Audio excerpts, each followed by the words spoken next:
بسم اللہ الرحمن الرحیم۔ ثلاثی مجرد میں جب ہم نے فعل امر بنانا سیکھا تھا تو کیا سیکھا تھا، کچھ یاد ہے؟ پہلے تو ہم نے یہ دیکھا تھا کہ فعل امر جو ہے وہ ہمیشہ مضارع سے بنتا ہے، نمبر 1۔ نمبر 2، مضارع کی ہم نے 2 کیٹیگریز الگ الگ بنا لی تھیں۔ مخاطب کے 6 صیغے، ان سے فعل امر بنانے کا طریقہ الگ، اور غائب اور متکلم کے 8 صیغے، ان سے فعل امر بنانے کا طریقہ الگ۔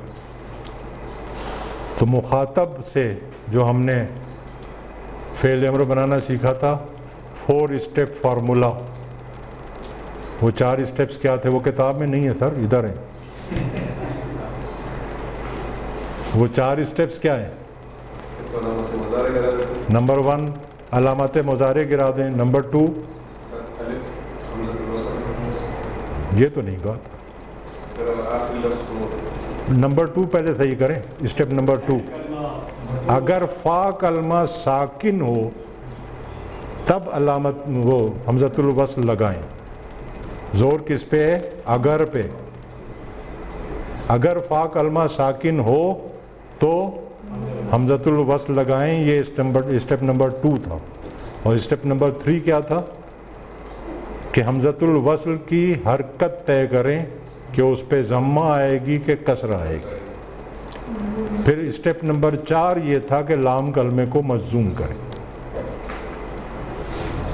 تو ثلاثی مجرد میں جو 6 ابواب ہم نے پڑھے تھے اس میں تو ہمیں ہر جگہ فا کلمہ ساکن ہی ملا، تو ہم نے وہاں کیوں کہا تھا کہ اگر؟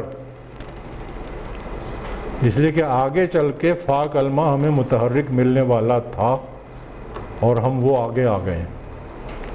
اب ذرا مزید فی کے جو ابواب یاد کیے ہیں آپ نے، ذہن میں دہرائیں۔ افعلا یفعلو، مضارع میں فا کلمہ ساکن۔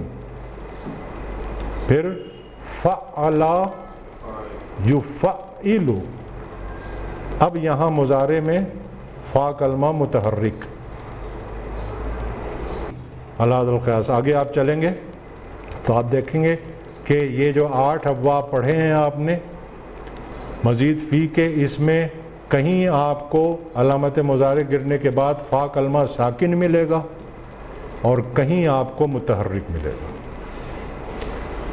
حمزۃ الوصل ہم کیوں لگاتے ہیں؟ کہ جب پہلا لفظ حرف جو ہے وہ ساکن ہو، اس کو پڑھ نہ سکیں، تو اس کے لیے پھر حمزۃ الوصل لگاتے ہیں۔ لیکن اگر وہ متحرک ہے تو حمزۃ الوصل کی ضرورت ہی نہیں ہے۔ تو پہلی بات تو یہ نوٹ کر لیں آپ کے مزید فی کے جن ابواب میں علامت مضارع گرانے کے بعد فا کلمہ متحرک ملے گا وہاں حمزۃ الوصل نہیں لگے گا، اور جہاں ساکن ملے گا وہاں حمزۃ الوصل لگے گا۔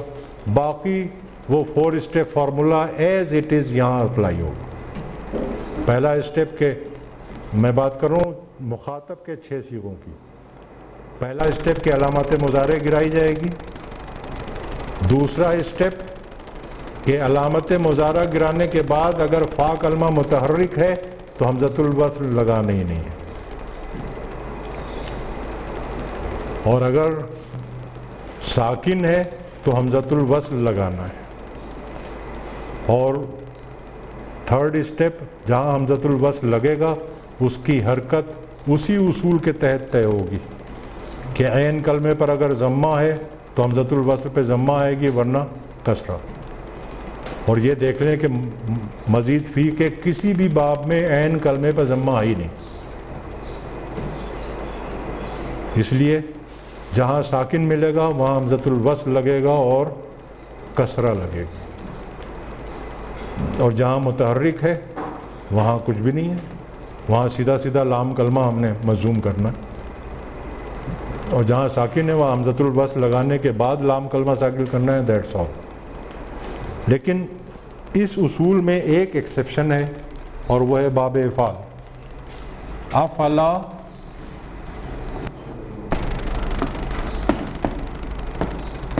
یفعلو، پہلے اس پہ اپنا قاعدہ اپلائی کر کے دیکھ لیں، قاعدے کے حساب سے کیا بنتا ہے پھر ہم دیکھیں گے خلاف قاعدہ کیا چیز ہے. مخاطب میں گیا تو یہ تفعلو بنا, علامت مضارع ہم نے گرا دی, فا کلمہ ساکن ملا, حمزۃ الوصل لگایا, عین کلمے پر کسرہ ہے اس پہ کسرہ آئی, اور لام کلمے کو مجزوم کر دیا. قاعدے کے حساب سے تو یہ بنتا ہے افعل, لیکن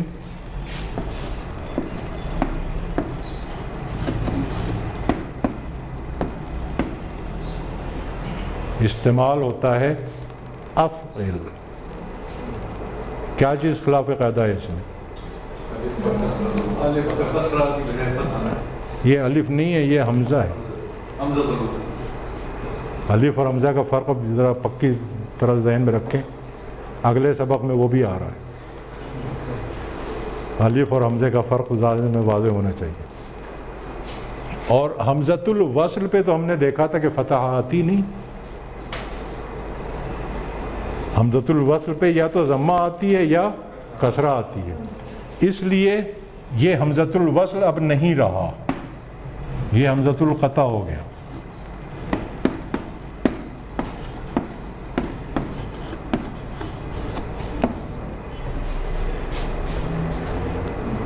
یعنی باب افعال کے فعل امر میں پہلی خلاف قاعدہ بات یہ کہ حمزہ کے اوپر کسرہ کے بجائے فتحہ آتی ہے, اور وہ پھر حمزۃ الوصل نہیں رہتا. یعنی اگر اس سے پہلے واو آ جائے تو یہ سائلنٹ نہیں ہوگا, ہم کہیں گے وا افعل, ابشرا یبشرو. اس سے فعل امر کیا بنے گا؟ ابشر. یبشرو سے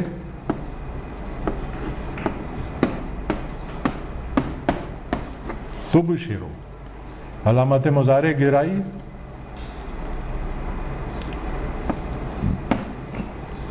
حمزہ لگا اور یہ فتحہ کے ساتھ آئے گا اور یہ مجزوم ہوگا. ابشر, تو بشارت حاصل کر.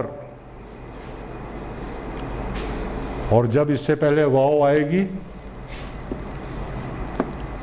تو ہم کہیں گے وَأَبْشِرْ. قرآن مجید میں آیا ہے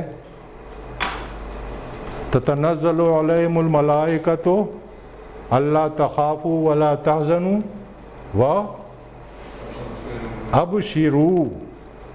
جمع ابشر سے ابشرا ابشرو, اور تم لوگ بشارت حاصل کرو. وہاں یہ نہیں آیا کہ وابشروا نہیں آیا ہے, وابشروا. تو باب افعال میں صرف یہ نوٹ کر لیں کہ مخاطب میں جب یہ فعل امر بنانے میں جب حمزہ لگے گا تو اس پہ کسرہ کے بجائے خلاف قاعدہ ضمہ آئے گی, اور وہ حمزۃ القطع ہوگا, حمزۃ الوصل نہیں ہوگا. بس یہ ایک ایکسیپشن ہے, ورنہ باقی تمام ابواب میں وہی 4 step formula as it is apply ہوگا. دیکھ لیں تفعیل میں.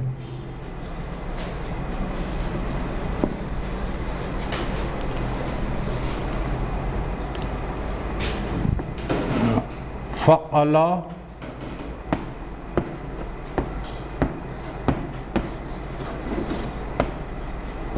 یفعل, مخاطب میں یہ بنے گا تفعل. اس سے ہم نے علامت مضارع گرائی. اب یہ فا کلمہ متحرک ہے, حمزہ لگانے کی ضرورت ہی نہیں ہے, اور لام کلمے کو مجزوم کر دیں. فعل امر بنا فعل. علم یعلم سے فعل امر بنے گا علم, تو علم دے.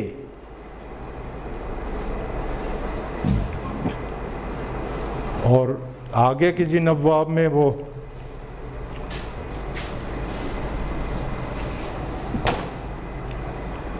افتعل یفتعل,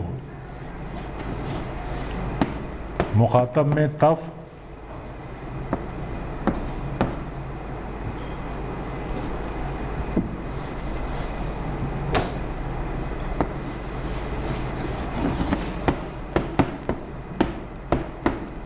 تفتعل.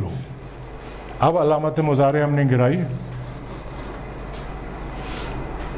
حمزۃ الوصل لگے گا اور عین کلمے پر کسرہ ہے، قاعدے کے مطابق اس پہ کسرہ آئے گی، لام کلمہ مضموم ہوگا. افتعل، اور یہ حمزۃ الوصل ہے. انفعل، استفعل، یہ سب فعل امر اسی طرح قاعدے کے حساب سے بن رہے ہیں اور حمزۃ الوصل ہے. باقی یہ تو ہو گئے 6 صیغے مخاطب کے، اور ثلاثی مجرد میں ہم نے غائب اور متکلم میں فعل امر بنانے کا کیا طریقہ سیکھا تھا؟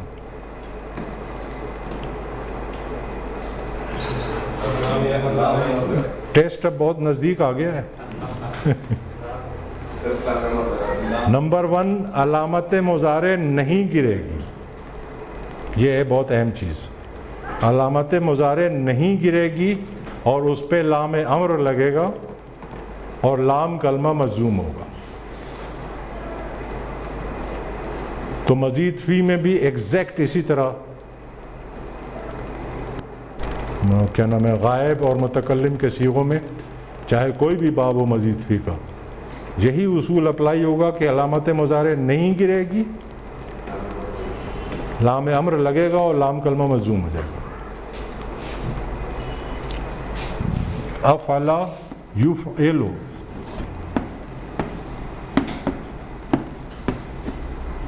اس پہ علامت مضارع قائم ہے، لام امر لگا اور لام کلمہ مجزوم ہوا.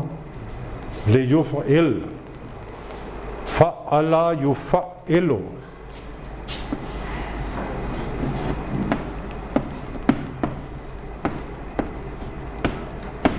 اس پہ لام امر لگا اور لام کلمہ مجزوم ہوا. لیفعل، وہی فارمولا، نو چینج.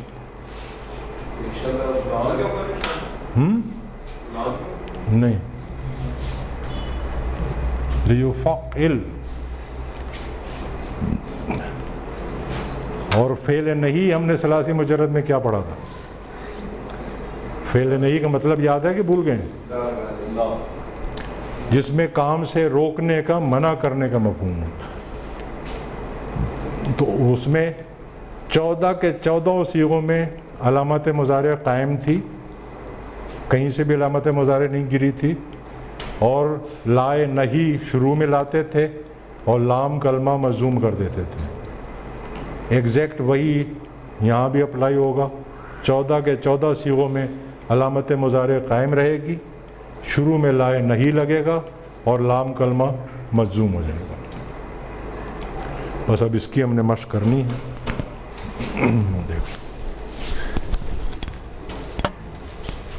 بسم اللہ الرحمن الرحیم. اب آج کا سبق شروع کرنے سے پہلے کل کے سبق کی ایک وضاحت ضروری ہے. کل جب ہم مزید فی سے فعل امر بنانا سیکھ رہے تھے تو باب افعال میں ہم نے کیا کہا تھا؟ افعلا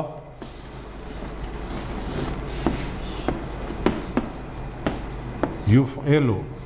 اس سے جب قاعدے کے حساب سے فعل امر بنے گا تو وہ تو یہی ہوگا کہ علامت مضارع ہٹائیں گے. فا کلمہ ساکن ہے، حمزۃ الوصل لگے گا، عین کلمے پر کسرہ ہے، اس پہ کسرہ آئے گی اور لام کلمہ مجزوم ہو جائے گا. افعل. لیکن ہم نے کہا تھا کہ یہ خلاف قاعدہ استعمال ہوتا ہے اور افعل کے بجائے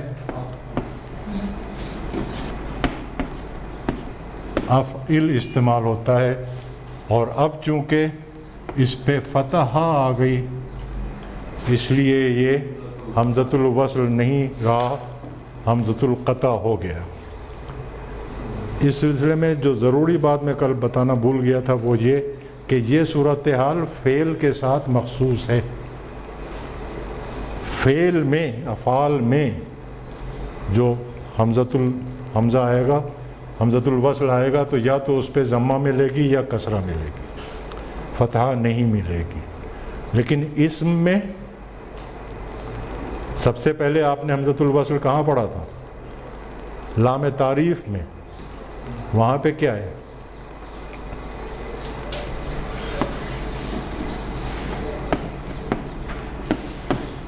مسلمون سے المسلم، یہ بھی تو حمزۃ الوصل ہے. تو یہ وضاحت ضروری تھی کہ یہ جو بات میں نے کہی تھی یہ فعل کے ساتھ مخصوص ہے کہ فعل میں ہم کو حمزۃ الوصل پہ یا تو کسرہ ملے گی یا ضمہ ملے گی، فتح نہیں ملے گی.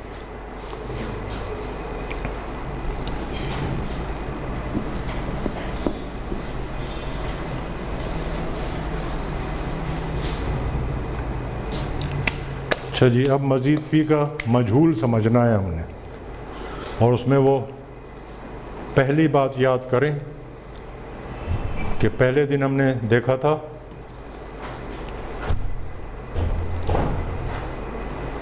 کہ مزید فی ہم اس لیے کہتے ہیں کہ سے حرفی مادے میں کسی حرف کا یا کچھ حروف کا اضافہ ہو جاتا ہے تو ہم کہتے ہیں کہ اب یہ ثلاثی مزید فی ہے. لیکن ہم نے یہ بھی نوٹ کیا تھا کہ جو بھی حرف کا اضافہ ہوگا وہ یا تو فا کلمے سے پہلے ہوگا یا فا کلمے کے بعد ہوگا. مطلب یہ ہوا کہ عین اور لام کلمہ انٹیکٹ رہتا ہے، اس میں کوئی چینج نہیں آتی. اس بات کو ذہن میں رکھ کے اب سمجھیں کہ ثلاثی میں ماضی کا جو مجہول کا وزن ہے وہ کیا ہے؟ فعلا. تو اب مزید فی میں بھی یہ جو ہے الا، یہ انٹیکٹ رہے گا، نو چینج. یعنی عین کلمے کی کسرہ اور لام کلمے کی فتحہ یہ برقرار رہے گی. اور ثلاثی میں عین اور لام کلمے سے پہلے صرف فا کلمہ ہوتا تھا، اس پہ ضمہ ہوتی تھی. مزید فی میں عین کلمہ سے پہلے یا فا کلمہ سے پہلے کوئی ایک آدھ حرف اضافی ملے گا تو سب پہ ضمہ دینی ہے. عین کلمہ سے پہلے جتنے بھی حروف ملیں گے سب کو ضمہ لگانی ہے سوائے ساکن حرف کے. جو حرف ساکن ہو، خاموش بیٹھا ہو، اس کو کچھ نہیں کہنا. جو بھا کرے اس کو ہم نے ضمہ دینا ہے. متحرک ہوگا تو ضمہ دیں گے، ساکن ہوگا تو ساکن ہی رہنے دیں گے. اس اصول پہ دیکھ لیں.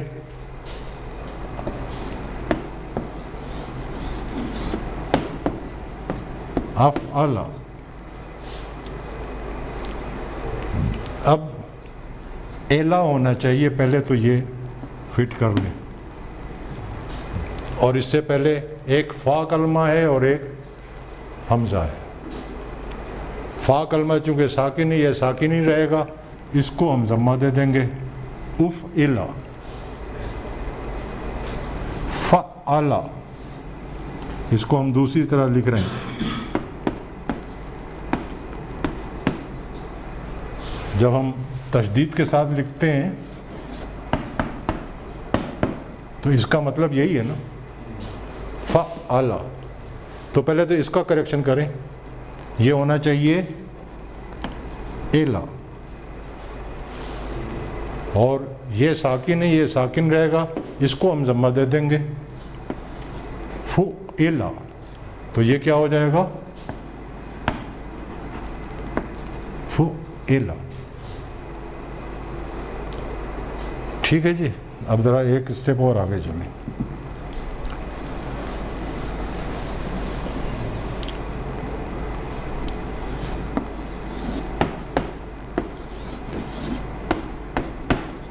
فعل، پہلے تو ہم اس کو ٹھیک کریں گے، اعلیٰ سے اعلیٰ کریں گے. یہ متحرک ہے، اس کو ضمہ دیں گے. ذرا کوئی صاحب اس کو پڑھ کے بتائیں مجھے.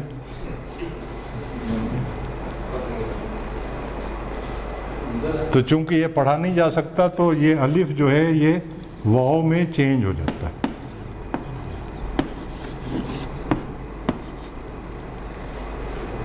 اور یہ اب اگلا ہی سبق ہمارا آ رہا ہے، اس لیے ابھی بھی سمجھ لیں تو کوئی حرج نہیں ہے. عربی میں کچھ حروف ہیں جن کی کچھ حرکات کے ساتھ دوستی بڑی پکی ہے. فتحہ کی دوستی ہے الف کے ساتھ، کسرہ کی دوستی ہے یا کے ساتھ، اور ضمہ کی دوستی ہے واو کے ساتھ. اس کو ہم جب اس سبق پہ پہنچیں گے تو ہم اصطلاح استعمال کریں گے کہ حرف کو حرکت کے مناسب حرف میں چینج کر دیتے ہیں.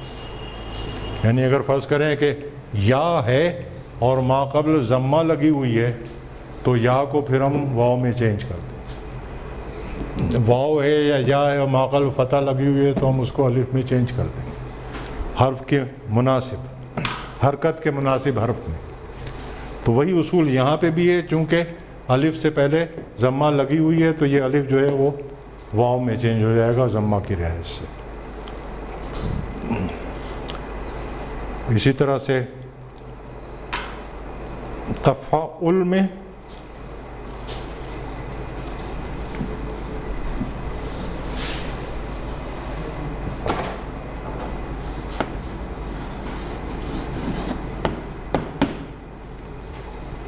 اس کو بھی ویسے ہی لکھیں کھول کے تاکہ آپ کی بات سمجھ میں آ جائے.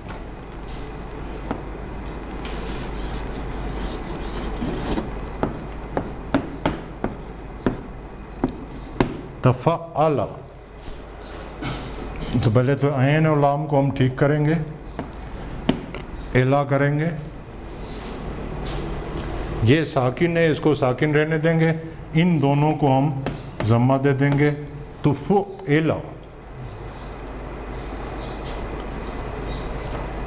اور تفاعل میں پھر وہی بات آئے گی کہ الف کو واو میں چینج کرنا پڑے گا. تفاعل، اس کو ہم کریں گے الا، اور اس کو ضمہ دیں گے، اس کو ضمہ دیں گے. اب یہ نہیں پڑھ سکتے، اس کو واو میں تبدیل کریں گے. یہ بنے گا تفعل.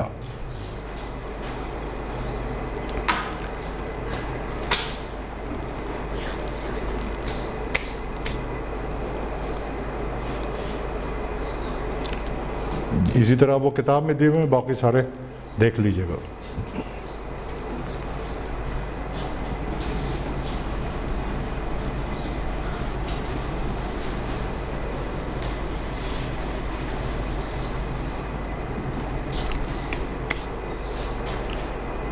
مضارع میں بھی آ جائیں اسی طرح سے کہ ثلاثی مجرد میں مضارع کا وزن کیا تھا؟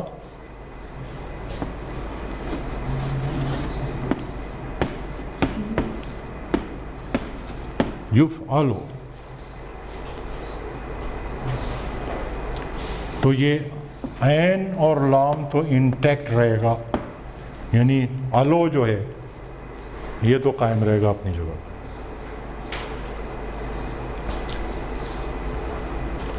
عین کلمہ سے پہلے یا فا کلمہ سے پہلے مزید فی کے حروف آئیں گے،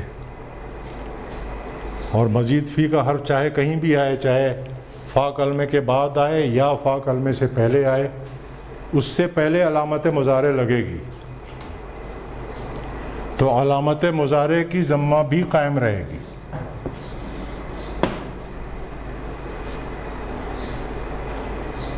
یہ بھی چینج نہیں ہوگی. اس کے درمیان جو حروف ہیں، درمیان میں کیا باقی بچا؟ ایک فا کلمہ باقی بچا اور ایک مزید فی کا جو بھی حرف ہوگا وہ باقی بچا.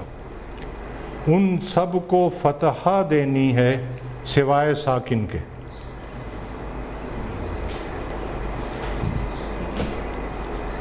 اب دیکھ لیں افعل یفعل،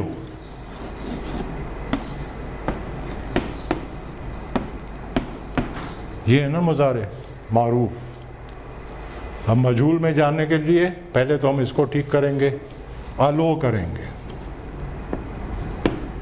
علامت مضارع پہ ضمہ پہلے سے موجود ہے، فا کلمہ ساکن ہے، اس کو ہم نے کچھ نہیں کہنا ہے، اور کوئی حرف ہے ہی نہیں۔ اچھا یہ تو میں غلط کر دوں، تو یہ ہو گیا یفعلو،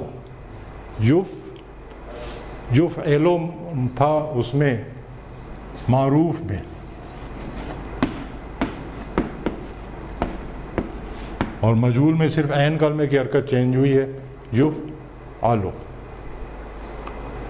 اس لیے میں نے آپ سے کل کہا تھا مشقیں کرتے ہوئے کہ اب عین کلمہ جو ہے اس کی حرکت کو نوٹ کرنا ہے اور اس کی مدد سے ہم نے پہچاننا ہے۔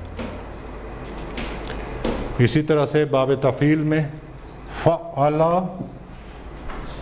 یفعل،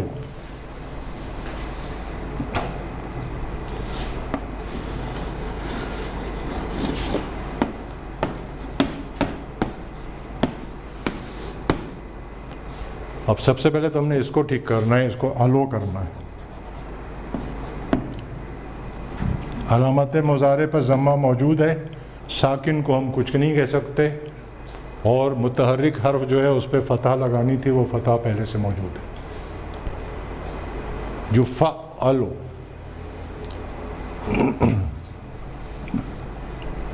فعل یفعل،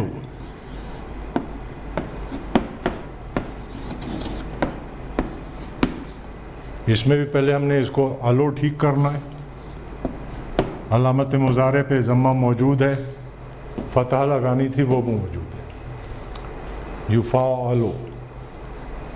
اس کے بعد پھر ذرا چینجز زیادہ آتے ہیں، اس لیے کہ اب علامت مضارع کی حرکت بدل جائے گی، تفعل یتفعل۔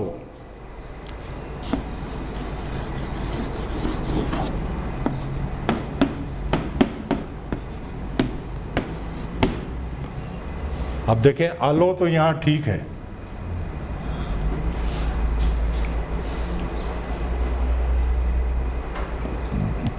ساکن کو ہم کچھ نہیں کہہ سکتے، ان دونوں پہ فتحہ پہلے سے موجود ہے۔ علامت مضارع میں اب کیا کرنا ہے؟ ضمہ دینا ہے، یتفعل۔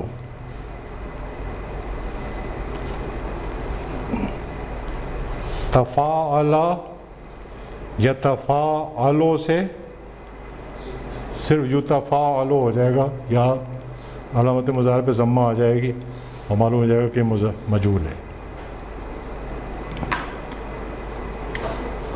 چلیں جی اب مشق کرتے ہیں تو انشاءاللہ اس میں یہ چیزیں سمجھ میں آ جائیں گی۔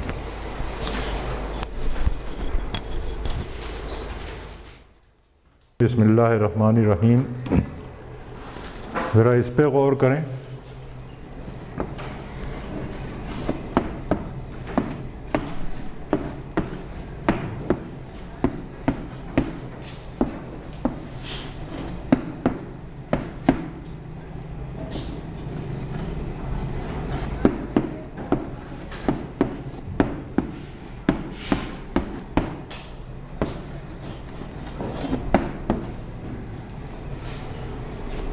کیا فرق ہے دونوں میں؟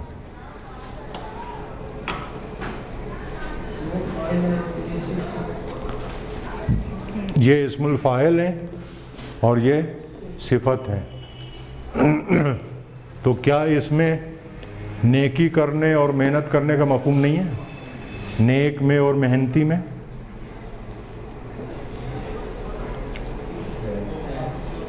وہی مفہوم ہے، صرف اب یہ بتائیں کہ نیکی کرنے والے کی عربی کیا ہے اور نیک کی عربی کیا ہے؟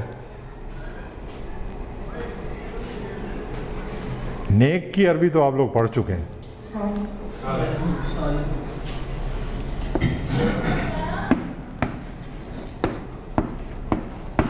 صالحون کا وزن کیا ہے؟ فاعلن. اچھا، محنتی کی عربی بھی آپ لوگ پڑھ چکے ہیں.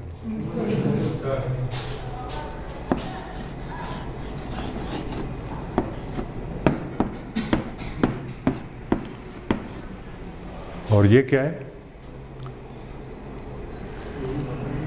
باب افتعال سے اسم الفاعل ہے.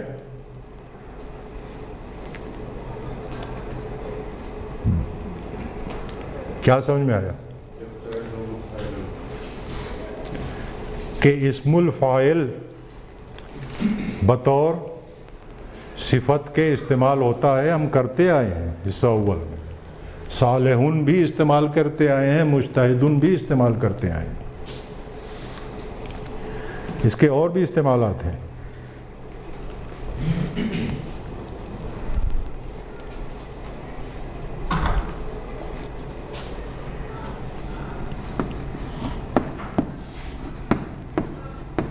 حامدن کیا ہے؟ یہ بھی ہم نے بہت استعمال کیا ہے. اس میں عالم ہے، اس کو ہم معرفہ مانتے تھے، حالانکہ تنوین لگی ہوئی ہے، اس لیے کہ یہ اس میں عالم ہے. اور وزن کیا ہے اس کا؟ فاعلن. حمدہ یحمدو سے حمد کرنے والا، تو اس میں علم بھی استعمال ہوتا ہے. آپ نے کبھی حضور صلی اللہ علیہ وسلم کے نام پہ غور کیا ہے؟ حمدہ یحمدو کو باب تفعیل میں لے جائیں، کیا بنے گا؟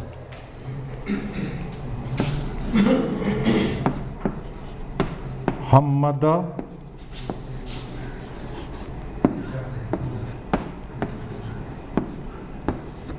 یحمدو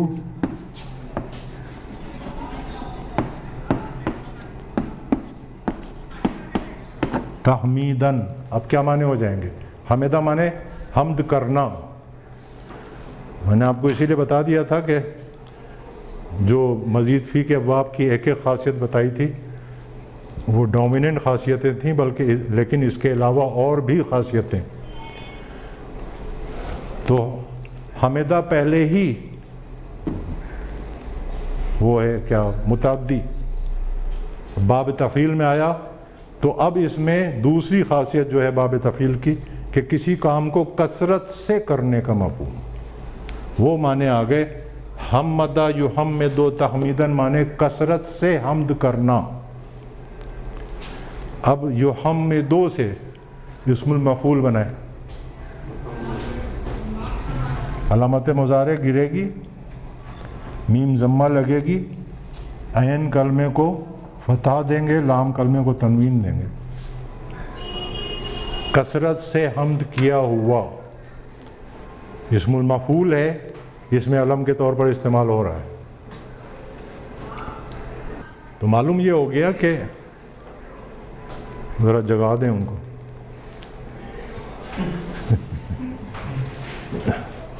سر جس روز کلاس میں نیا سبق پڑھایا جا رہا ہو تہجد نہ پڑھا کریں. چلے منہ دھو کے آئیں. تو معلوم یہ ہو گیا کہ ایک خاص مفہوم دینے والا کوئی لفظ کسی بھی مادے سے آئے ایک خاص سانچے میں ڈھل جاتا ہے، جسے ہم وزن کہتے ہیں. وہ اس کی ساخت ہے، ایک خاص ساخت ہے لفظ کی، ایک خاص مفہوم دے رہا ہے، لیکن جملوں میں وہ مختلف طریقوں سے استعمال ہوگا. لفظ جیسے تمام الفاظ مختلف طریقوں سے استعمال ہوتے ہیں، یہ الفاظ بھی مختلف طریقوں سے استعمال ہوں گے. وہ کن طریقوں سے استعمال ہوتے ہیں وہ ابھی ہم دیکھتے ہیں، چونکہ یہ کتاب میں نہیں لکھا ہوا ہے. ذرا آپ لوگ نوٹ کر لیں تو اس کے بعد پھر ہم آگے چلتے ہیں.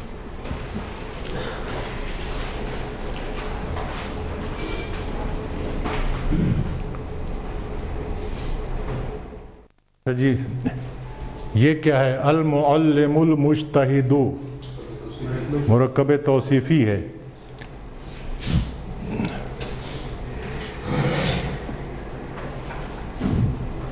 المعلم یہ بھی اسم الفاعل ہے. علم یعلم تعلیماً سے معلم، علم دینے والا، اور مجتہدن یہ بھی اسم الفاعل ہے، ایک موصوف ہے اور دوسرا صفت ہے۔ المعلم مبتدا ہے، مجتہدن اس کی خبر ہے۔ قدمہ فعل ہے، مجتہدن اسم الفاعل ہے لیکن اس کا فاعل ہے، اسم الفاعل ہے لیکن یہاں پر یہ بطور فاعل کے آیا ہے۔ اور ضربت مجتہدن، ضربت فعل، مجتہدن یہ اسم الفاعل ہے، اس جملے میں یہ بطور مفعول کے آیا ہے۔ انعام و مجتہدن یہ مضاف، یہ مضاف الیہ، اسم الفاعل ہے، مضاف الیہ بن کے آیا ہے۔ تو اب یہ بات کلیئر ہوگی آپ لوگوں کے ذہن میں کہ اسم الفاعل ہو یا اسم المفعول ہو، اس سے اصل مراد یہ ہے کہ ایک خاص مفہوم دینے والا لفظ کسی مادے سے آئے وہ اسی سانچے میں ڈھلے گا۔ کنسٹرکشن آف ورڈ کا مسئلہ ہے۔ پھر جملوں میں استعمال کا جہاں تک تعلق ہے، وہ جملے میں جہاں جس طرح استعمال کیا جائے گا وہ اس کی پوزیشن ہوگی جملے میں۔ یہ بات سمجھ میں آ گئی جی؟ اب ذرا ترجمہ دیکھیں، ترجمے دو ممکن ہیں، محنتی استاد، دوسرا ترجمہ محنت کرنے والا استاد کہہ لیں یا علم دینے والا کہہ لیں۔ استاد محنتی ہے یا استاد محنت کرنے والا ہے، دونوں ترجمے ممکن ہیں۔ آیا ایک محنتی یا آیا ایک محنت کرنے والا، دونوں ترجمے ممکن ہیں۔ میں نے مارا محنتی کو یا میں نے مارا ایک محنت کرنے والے کو، ایک محنتی کا انعام یا ایک محنت کرنے والے کا انعام۔ اب یہ جملے اور مرکبات جو ہیں جب مجرد علیحدہ ہوں گے تو دونوں ترجمے ممکن ہیں، دونوں ترجمے درست ماننے پڑیں گے، لیکن جب عبارت میں استعمال ہوں گے تو عبارت کے سیاق و سباق سے پھر فیصلہ ہو جاتا ہے کہ کس ترجمے کو ترجیح دی جائے گی۔ اب ذرا مجتہدن یہ مزید فی سے اسم الفاعل تھا، جہاں جہاں مجتہدن ہے وہاں وہاں ظالم لگا دیں، سچویشن وہی رہے گی۔ ظالمن ثلاثی مجرد سے فاعلن کے وزن پر اسم الفاعل ہے، وہاں وہ صفت موصوف بنے گا، یہاں خبر بنے گا۔ المعلم ظالمن، دو ترجمے ہوں گے کہ استاد ظالم ہے یا استاد ظلم کرنے والا ہے۔ قدمہ ظالمن،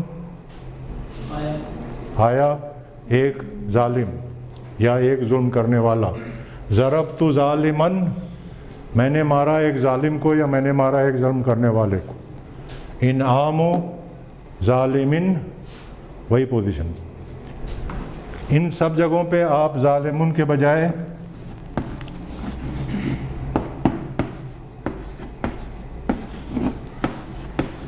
مظلومن لگا دیں، وہی صفت موصوف، وہی مبتدا خبر، وہی فعل فاعل، فعل مفعول اور مضاف مضاف الیہ۔ تو اصل صورتحال جو ہے وہ یوں ہے۔ اسی لیے اکثر کتابوں میں آپ کو یہ لکھا ہوا ملے گا کہ اس میں صفت فاعلن کے وزن پر بھی آتا ہے اور مفعولن کے وزن پہ بھی آتا ہے۔ اس کی وجہ یہ ہے کہ یہ تو ایک لفظ کا کنسٹرکشن ہے، ایک خاص مفہوم دینے والا لفظ ایک خاص سانچے میں ڈھلتا ہے، ایک خاص قاعدے سے بنتا ہے، پھر وہ لفظ جملے میں جہاں جس طرح استعمال ہوگا اس معنی میں وہ استعمال ہوگا، وہ اس کی پوزیشن ہوگی۔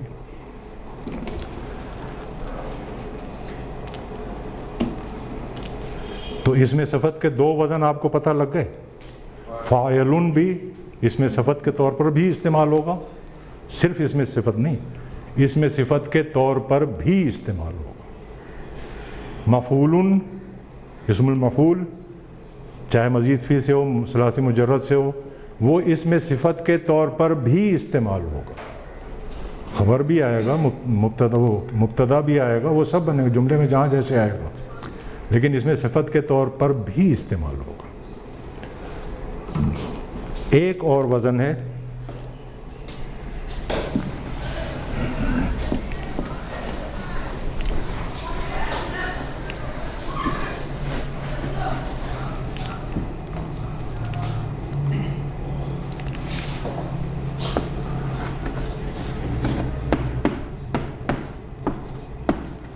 فعیل،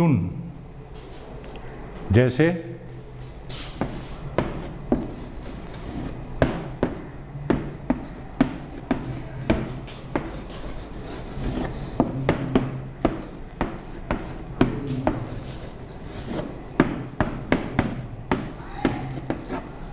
علی حد القیاس۔ اس وزن میں بھی عام طور پر زور کس پہ ہوا؟ عام طور پر اسم الفاعل کا مفہوم ہوتا ہے۔ رحیم کا ترجمہ ہم کیا کرتے ہیں؟ رحم کرنے والا۔ سمیع کا ترجمہ ہم کیا کرتے ہیں؟ سننے والا۔ بصیر، دیکھنے والا۔ عام طور پر لیٹس سے 98-99% کیسز میں فعیل کے وزن پہ جو الفاظ آتے ہیں اس میں اسم الفاعل کا مفہوم ہوتا ہے۔ ایکسیپشنل کیسز میں کچھ الفاظ ہیں جس میں اسم المفعول کا مفہوم آ جاتا ہے، الٹ جاتی ہے بات۔ مثال کے طور پر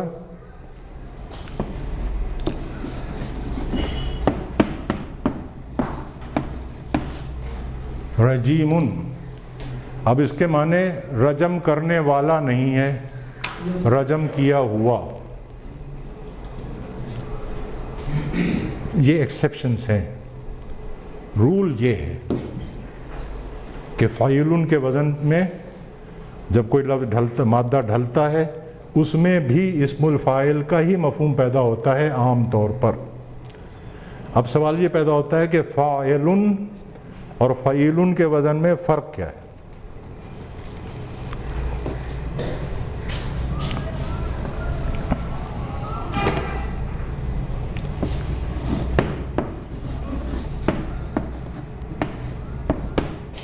فاعل کے وزن میں جس صفت کا ذکر ہو، اب ظاہر ہے اب تو ہم اس کو صفت کہہ سکتے ہیں نا فعل کے بجائے، جس صفت کا ذکر ہو اس میں تصور یہ ہوتا ہے کہ وہ کام کرنے والے میں وہ صفت پہلے نہیں تھی، وقتی طور پر ہو گئی اور پھر چلی گئی۔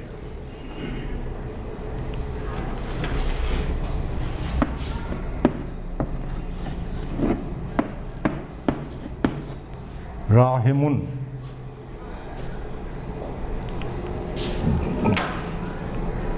رحم کرنے والا۔ رحیم، رحم کرنے والا۔ فرق یہ ہے کہ کوئی بہت ہی فرعون صفت سردار کسی وقت بھول چوک سے ہی صحیح کو رحم کر بیٹھتا ہے تو اس وقت وہ راحم ہے، رحیم نہیں ہے۔ فعیل کے وزن میں جو بھی صفت آئے گی اس میں پرپیچول ہونے کا مفہوم ہے، ہمیشگی اور دوام، ہر وقت ہر حال میں وہ صفت اس کے اندر موجود تصور کی جاتی ہے۔ تو فعیل اور فاعل کا فرق سمجھ میں آ گیا؟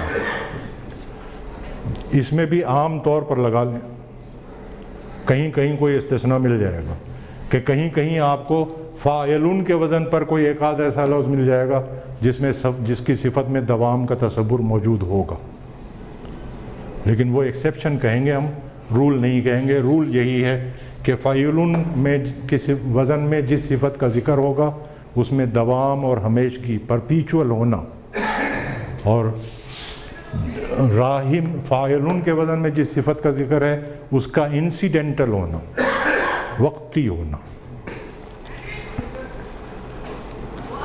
اب یہ نوٹ کر لیں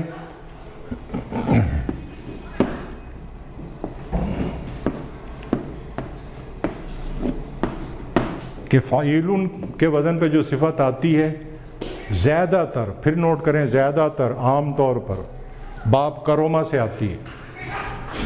دیکھیں باب کروما کی ہم نے کیا صفت بتائی تھی آپ کو، کہ اس میں عام طور پر اس کام کا ذکر ہوتا ہے جو مستقل ہو،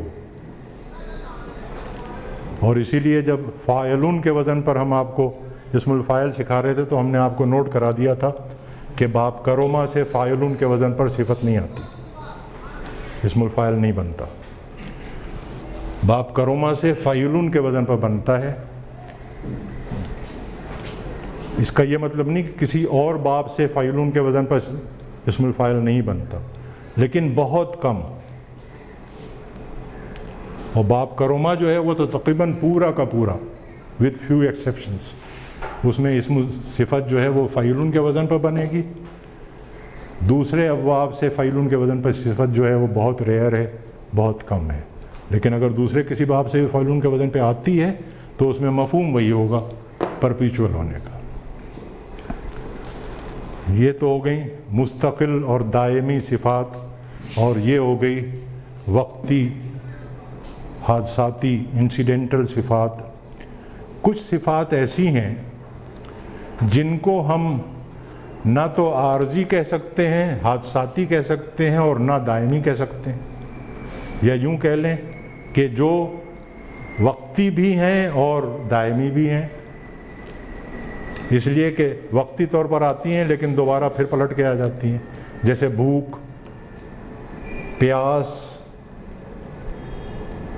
غمگین ہونا، خوش ہونا، غمگینی، خوشی، یہ صفات جو ہیں یہ دھوپ چھاؤں کی طرح آتی جاتی رہتی ہیں۔ اب ان کو نہ تو ہم ٹوٹلی عارضی کہہ سکتے ہیں اور نہ ٹوٹلی مستقل کہہ سکتے ہیں، بیچ بیچ کا معاملہ ہے۔ اس کے لیے زیادہ تر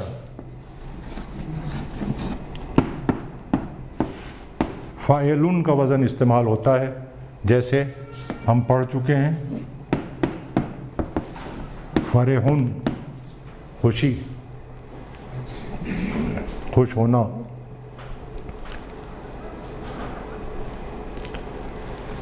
اور یہ صفات جو ہیں یہ زیادہ تر، ایک اور لفظ پڑھا تھا ہم نے، خصیمون، جھگڑالو۔ خصیمون تو اس کو کہیں گے کہ جو ہر وقت آستین چڑھائے ہوئے، لیکن جو شارٹ ٹیمپرڈ ہے، غصہ آیا، جھگڑا کیا، پھر گلے بھی مل لیے، پھر لڑ لیے، پھر گلے مل لیے، یہ خصیمون ہے۔ فرحون، فاعلون کے وزن پر، اور یہ زیادہ تر باب سمعہ سے آتے ہیں۔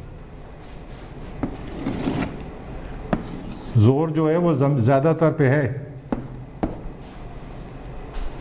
کہیں اور سے ملے تو پریشان نہ ہو، لیکن فاعلون کے وزن پہ آئے گا تو عام طور پر یہی کنسپٹ ہوگا کہ یہ آنے جانے والی چیز ہے، نہ اس کو ٹوٹلی ہم عارضی کہہ سکتے ہیں، نہ ٹوٹلی پرماننٹ کہہ سکتے ہیں۔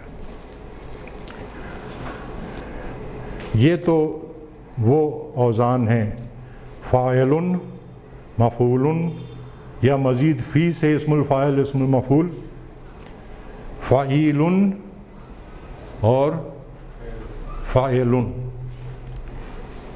جو عام طور پر اس میں صفت کے طور پر استعمال ہوتے ہیں۔ لیکن صفت کا مسئلہ یہ ہے کہ یہ ملٹی ڈائمینشنل فنومینا ہے۔ اب یوں سمجھ لیں کہ یہ اوزان جو ہیں یہ تو درخت کا تنا ہے، اس تنے میں سے اب 3 شاخیں نکلیں گی۔ ایک شاخ ایسی صفت جس کا تعلق رنگ سے یا جسم کے عیوب سے یا حلیے سے ہو۔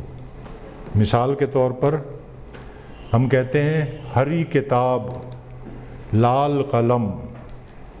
اب یہ ہرا اور لال جو ہے یہ کتاب اور قلم کی صفت ہے.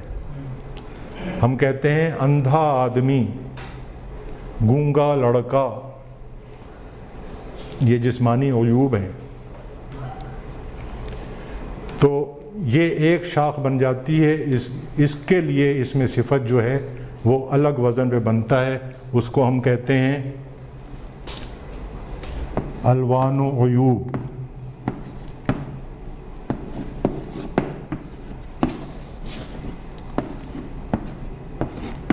الوان لون کی جمع ہے، رنگ، اور عیوب ان کا وزن، یہ صفت کی ہی ایک شاخ ہے لیکن ان کا وزن الگ ہے. یہ ہم بعد میں پڑھیں گے. فی الحال جو تقسیم ہے، کلاسیفیکیشن ہے، وہ سمجھ لیں. دوسری شاخ جو ہے وہ جسے ہم کہتے ہیں انگریزی میں کمپیریٹیو اور سپرلیٹیو ڈگری. اس لیے کہ گڈ جو ہے یہ بھی اپنی جگہ ایک صفت ہے، لیکن جب ہم کمپیئر کرتے ہیں تو ہم گڈ نہیں کہتے، بیٹر کہتے ہیں. اور جب ہم کمپیریزن میں کسی کو ٹاپ پہ رکھنا چاہتے ہیں تو ہم کہتے ہیں بیسٹ. اس کو ہم کہتے ہیں اسم التفضیل.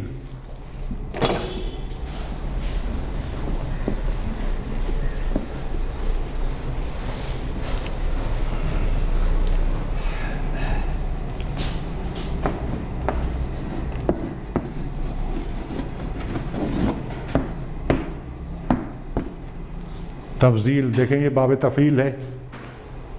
فضلہ سے فضل یفضل تفضیلا، فضل دینا، اسم التفضیل. اور تیسرا ہے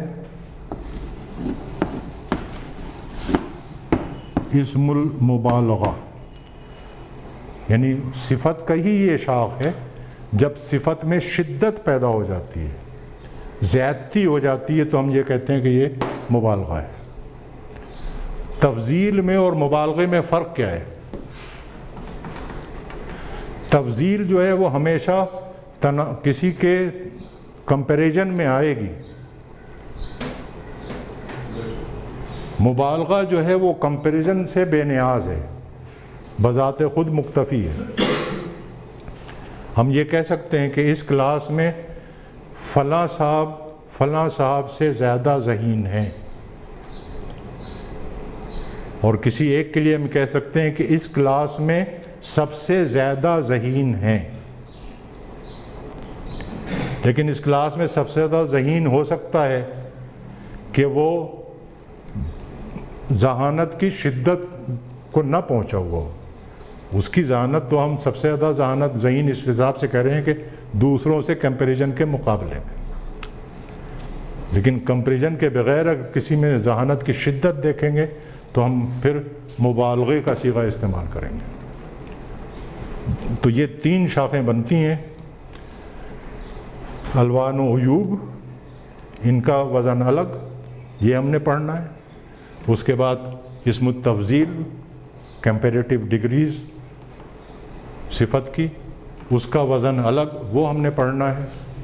اور اسم المبالغہ، اس کے کچھ اوزان ہیں، وہ ہم نے پڑھنے ہیں. یہ انشاءاللہ ہم بعد میں پڑھیں گے. فی الحال اب ذرا ہوم ورک لے لیں.